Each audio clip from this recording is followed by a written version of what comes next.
ladies and gentlemen. Welcome to the amazing ambience above Bunji and Chakarkot towns. Nanga Parbat in your view, and as I turn, the Indus river below Bunji town and Baryokhal peak under the clouds.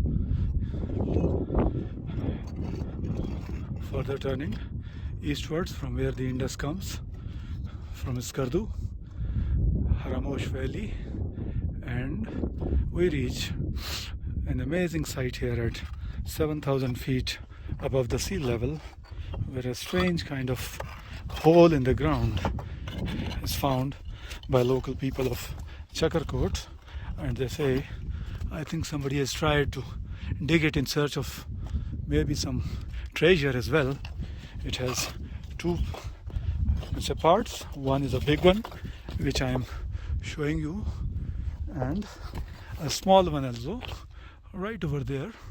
I may not show because it's getting dark, and I want to show you the ambience around which this all is situated. Now behind is Gilgit Valley, far north, and a pass to Chakarkot, and as I turn west we see an amazing cloud color and Chakarkot town right there.